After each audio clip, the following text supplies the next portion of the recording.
FPL double game week 25 has been confirmed. Aston Villa and Liverpool will double in game week 25. In today's video, we'll talk you through what that means if you've got your assistant manager chip active, what you should be doing with it, should you be playing the triple captain, what it means for your potential transfers, not only this week, but also the blank in game week 29 as well now. I will have a look at an update of my plans as well, what I plan on doing with my free transfer, and if I will play a chip this week at all.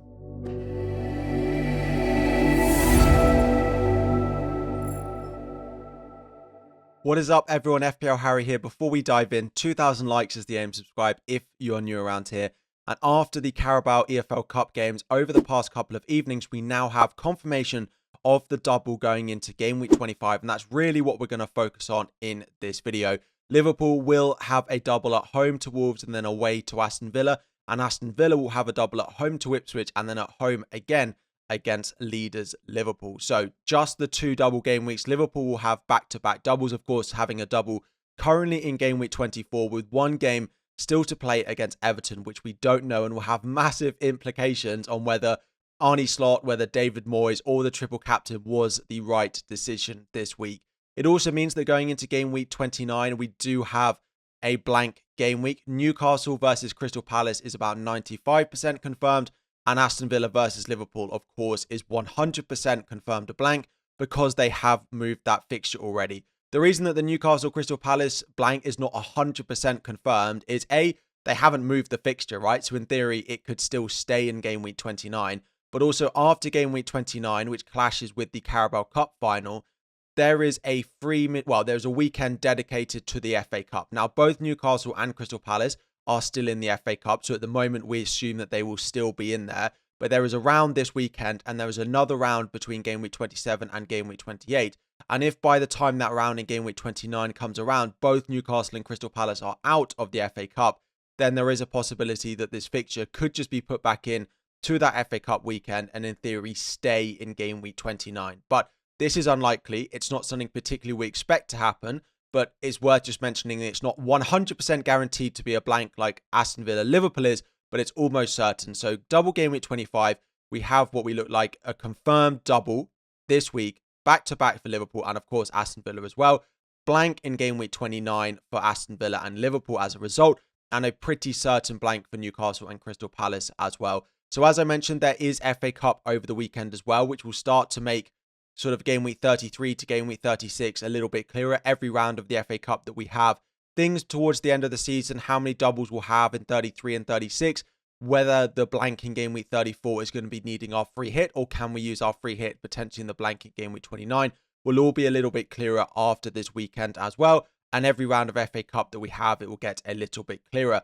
We have 17 Premier League teams taking part in the FA Cup this weekend. Arsenal, Brentford and West Ham are the three Premier League teams not still in the FA Cup, so 17 taking part, and we are expecting some upsets. Southampton are the only Premier League team to have a home tie against non-Premier League opposition. There are 4 ties, including Manchester United and Leicester. You can see at the top. You've also got Chelsea and Brighton playing in there. You've also got Everton and Bournemouth, and you've got Aston Villa and Spurs as well. 4 ties, including 2 Premier League teams.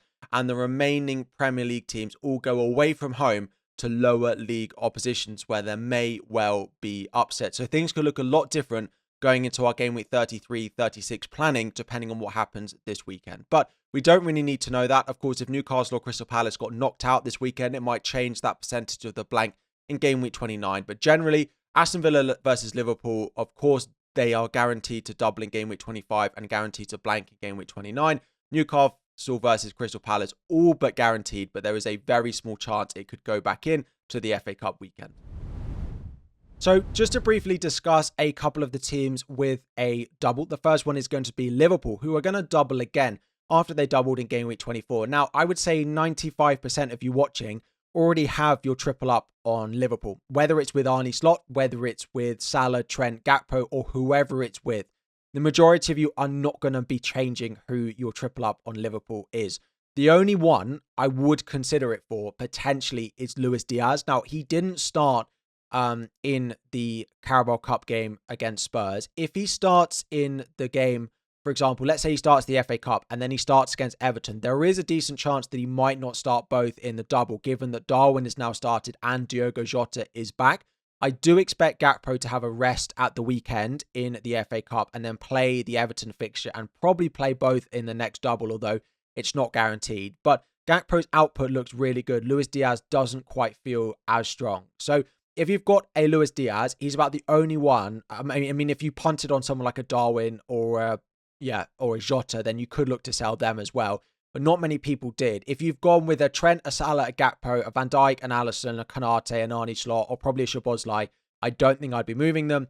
And if you're looking to buy, Trent, Salah, Gakpo is the best three, or you could play your assistant manager on Arnie Slot. It does sound like Trent will be back for the Everton fixture, if not game week 25 at the latest. Of course, if he is out, you could move to another Liverpool defender. You could move to someone like a Kirkes in there as well. But it does sound like Trent will be back by game week 25. He should play against Everton in the double as well. But what's probably more important is to spend some time talking about Aston Villa, who now do have the double, but of course then also blank in game week 29 as well. So home fixtures against Ipswich and Liverpool in the double. There are some players who will start to take a little bit of appeal when you're starting to have a look at it. But of course, the more players you got, basically every team now has the same number of fixtures between game week 25 and game week 29, apart from Newcastle and Crystal Palace, who play one less. So if you're buying Aston Villa players and you're not free hitting in game week 29, you've got to understand what that does to your squad further down the line. And it's actually why I don't plan on buying any Aston Villa players into my team at the moment. It is possible, but it is not guaranteed. Now, to start with, if you've got David Moyes as your assistant manager, Unai Emery is almost certainly the assistant manager I'd be moving to with a double, including potential table bonus at home to Liverpool. Of course, if you have a third Liverpool spot available, you could go David Moyes and buy Arnie Slot, but I don't think many of you will have that. Now, starting to look around Aston Villa, I don't love the defence enough. I would not be recommending buying any of the defenders. Luca Dean isn't playing more than 60 minutes in every game at the moment. Konza is probably the most nailed. Disasi should come in and have some attacking threat. But Ipswich at home, they do score some goals. I don't expect a clean sheet against Liverpool. They blank in game week 29. And between now and then, there's not really any fixtures you'd want to play in them. I wouldn't be buying an Aston Villa defender. You could look at Martinez. Now, I wouldn't be buying Martinez if he's your main goalkeeper, right? Because again, he blanks in game week 29. Unless you're planning on free hitting in game week 29, which I don't think is the right thing to do. And it's not what I'm going to do. But I could do, for example, Fabianski to Martinez in my team this week. It is something I'm considering. It's something I could potentially do. Because then in game week 29, I can just bench Martinez and play Pickford, who is my other goalkeeper. Outside of that, so goalkeeper is okay if you have a goalkeeper who plays in 29. Defense, I wouldn't go anywhere near. There's too much rotation. There's too many games in quick succession. And there's just a lack of clean sheets in my eyes. Moving up front, Ollie Watkins is yellow flagged at the moment. We will see in the FA Cup fixtures over the weekend if he's going to be available or not. If he is back, you can absolutely have a look at him. Of course, without John Duran there, he looks like he's going to play 90 minutes in pretty much every game. He might be on penalties. He is the most recent penalty taker, but he did slip and miss his most recent penalty. So it's not guaranteed. They have moved it off Tielemans already this season onto Ollie Watkins. You know, someone like Rashford, someone like a Morgan Rogers who does take them for England's under-21s, in theory could get them. But at the moment, Watkins is probably staying penalty taker, but we don't know that. If you have a forward that you want to sell, would I move Alexander Isak to an Ollie Watkins? Now, Isak does also blank in game week 29. So you're not moving a starting, a player with a fixture in 29 to someone who blanks in game week 29. But it's still a very luxury transfer. And even with the fixtures for Newcastle, I still think he gets very close, if not still outscoring Ollie Watkins. I just don't think it's really a good use of a transfer unless you have 4 or 5 and are in a very luxury position. The other thing is, most of us lose about $500,000 in value if you decide to sell Isak, which again is not something I particularly advise doing. So we're left looking at the midfielders, right? Again, over the weekend in the FA Cup, we'll get a lot of information on these new Aston Villa signings. Is Rashford going to go straight in at 6.6? If Watkins is out, is Rashford or Marlin actually going to play up front in Watkins' absence? If Watkins is available, who's it going to be around him? Is Jacob Ramsey going to keep his place, or is it going to be Rashford, Rodgers, Asensio, for example? It's very hard to recommend which of them to buy apart from, of course, Morgan Rogers, who looks like he's going to play 90 minutes in all of the games. But again, if you're looking to buy this week between Morgan Rogers and a Bournemouth midfielder, it's pretty close because Bournemouth have a guaranteed fixture in Game Week 29 and they have Southampton away this week, which is a really nice fixture. If you don't own and you have enough transfers, I probably would go to someone like a Morgan Rogers first for the double and then look to a Bournemouth midfielder. But if you don't have a lot of luxury transfers, and I would just go and buy a Kluivert, a Dango first and not worry too much about this double because you're not going to captain them because Salah is going to be the most captain player. It's difficult before the weekend to discuss too much of the Villa mids because let's see who starts against Spurs in the FA Cup. We will discuss this a lot more in Transfer Targets video next Wednesday. I don't think you really need to be diving in too much in Aston Villa. Of course, if you already own them, you can hold on to them. So just to answer a few of your questions that you left in the video earlier and on Twitter as well.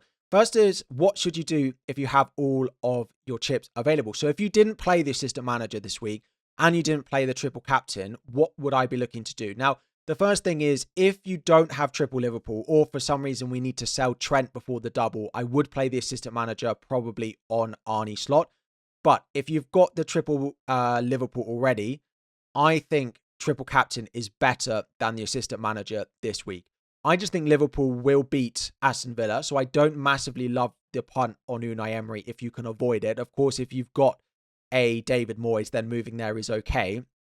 But if you've got triple Liverpool, I would go with triple captain and save the assistant manager for right until the end of the season and play the triple captain on Mo Salah with Wolves at home, Aston Villa away this week if it was me. Of course, you could be in a position like me where you've used the triple captain this week. I haven't fully decided if I'm going to activate my assistant manager chip or not this week. I would have to put it on Unai Emery because I've got triple Liverpool. Unless, for example, Trent is out and I sell Trent and play it on Arnie slot, for example. I haven't fully decided. I think there's probably about a 60% chance that I do. But also, let's see how the FA Cup games go. Because if a lot of Premier League teams continue to progress, and it looks like we might get 2 doubles at the end of the season, then I might just hold on to it. On Aston Villa, we've already mentioned them. Personally, unless you've got loads of luxury transfers, I wouldn't go diving into them too much. I don't think it sets yourself up for Game Week 29 if you're buying loads of Aston Villa players. Of course, if you're free hitting in Game Week 29, then yes, absolutely, you can go and buy Rodgers, you can go and buy a defender if you like. But I still don't think the double is that great because realistically, we predict Liverpool to beat them. So are you buying them? If they just had Ipswich at home this week, would you buy an Aston Villa player? Probably not. So does an extra fixture against Liverpool mean you should go charging into them? Probably not. But we did it with Everton players this week and it has paid off in the first game. It might be that I can't get to many of them, so I like to be a little bit cautious. But generally, Rodgers, Watkins if he's fit, and Martinez are probably the only 3 I could look at. But if someone like a Rashford, a Marlin, or a Sensio looks good in the FA Cup this weekend, you could potentially punt there. But again, keep an eye on your Game Week 29 team if you're buying lots of Aston Villa players. And finally is the assistant manager chip. If you've got a David Moyes, yes, I would be moving it, and I would be moving it almost certainly to Unai Emery. He's slightly more expensive than David Moyes, so you will need to free up a bit of money if you don't have it in the bank already. But yes, I would be moving it. If we get to the point where Trent gets injured and you can't have him and you sell him and you want to go to Arnie slot, that's fine. But in the case where triple Liverpool remains, yes, I would do David Moyes out and Unai Emery in. So going back to my team, and given I made 4 early transfers last week, I'm very, very happy that the results went as they were. Because if suddenly Arsenal doubled or Chelsea doubled or Spurs or doubled or Fulham have doubled, I don't have a really easy way to go and get them. Partly because I don't have the transfers to do it, but also because my team was always set up well for the long term and not best for suddenly pivoting to a double game week that I didn't really expect to happen, right? So looking at my team now, I've got triple Liverpool, I've got Gakpo, Salah, and I've got Trent. Looking at my players for Game Week 29 that blank, I've of course got those 3. I've got Munoz and I've got Alexander Isak in there as well. So I don't have loads of blankers going into Game Week 29. So my team is quite well set up for the long term. My plan still remains in not playing the free hit in Game Week 29 and probably wildcarding somewhere between Game Week 30 and Game Week 33. In terms of my transfer this week, do I have a route to go and buy an Aston Villa player? Not really. The only real route potentially would be Isak to Watkins. And looking at the way Manchester City defended against Arsenal, I just don't think that's worth a transfer at the moment. I'm just not sure it's a good use of a transfer. If you had 3, 4, 5 transfers, then you could potentially consider it. But again, I lose about 500,000 in value on selling Isak. I'm not certain it's going to be where I end up.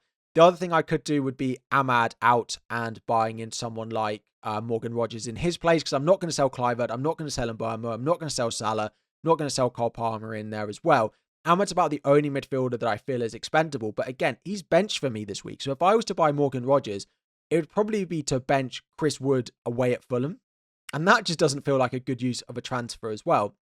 So with 1.8 million in the bank, I have a couple of options. The first thing is to play the assistant manager, and I could play it on Unai Emery this week, or if Trent is injured, I could play it on Arnie Slot as well. If Trent is out, I would almost certainly go to Kirkes of Bournemouth and play the assistant manager on Arnie Slot. If Trent is out, that is my plan, but it doesn't look like he's going to be out, and he should be back for Everton midweek. So if that is then the case, do I think I'll play it on Unai Emery? Again, I'm about 60% sure, but if the FA Cup goes and there's loads of Premier League teams, again, looking like they're going to go far in the FA Cups, we might get 2 double game weeks at the end of the season, and Crystal Palace and Newcastle in particular look like they're going to go far in the FA Cup, then I might hold off on it, because I do just think Liverpool beat Aston Villa.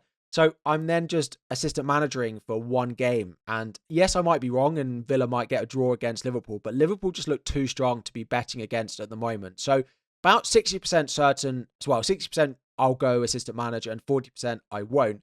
And then it's just the transfer. Fabianski to Martinez is about the only transfer I look at. I could sell Greaves to someone like a Disasi or a Luca Dean, because even though Greaves plays in 29, he's not really that useful. He has Forest at home that week. I don't particularly expect that many points from him. But again, if I did that, who on earth am I benching? So it's only really the goalkeeper spot that I look at. And is Fabianski to Martinez for this 1 week really worth it? I just don't think it is. Now, the current plan really will be to roll the transfer, and then it's just deciding on if I decide to play the assistant manager on Unai Emery or not. The plan, 60% yes, 40% no, but let's see how the FA Cup goes over the weekend. Chances of me buying an Aston Villa player, 10% I buy Morgan Rogers for Ahmad. Maybe 20% I buy Watkins for Isak. That's still very low. And maybe 40% I do something else, but I think the most likely thing is I roll my transfer. I realize I've made those percentages up in my head, so they might not quite add up, but most likely is I roll my transfer. Second most likely is I buy Martinez in goal. Third most likely is I buy Watkins, and fourth most likely is I buy Rogers. But yeah, rolling is the plan at the moment. It's just if I go Unai Emery or not. Let's see how the FA Cup goes over the weekend. Let's see how the double goes on Wednesday as well. And we'll have team selection, everything going into next week. So videos will be on a pause again until we get to next Wednesday, when we'll have transfer targets, Thursday team selection, Friday final decisions. Because of course we've got FA Cup over this weekend as well. We might talk a little bit about chip strategy early on next week, potentially. So if you want to see that video, if you want an update on chip strategy and all that stuff, do let me know in the comments. If not, then I'll see you on Wednesday. So either Monday for chip strategy or Wednesday for transfer targets. In the meantime, any questions you have about your team, who to buy, who to sell, etc., drop it all in the comment section down below. As I said, with the results from the Carabao Cup, we now have a much clearer picture of what stuff looks like for Game Week 25 and the blank in Game Week 29 as well. Thank you so much for watching. 2,000 likes is the aim. Subscribe if you're new around here. Have a lovely weekend with no FPL, and I'll see you all again very soon.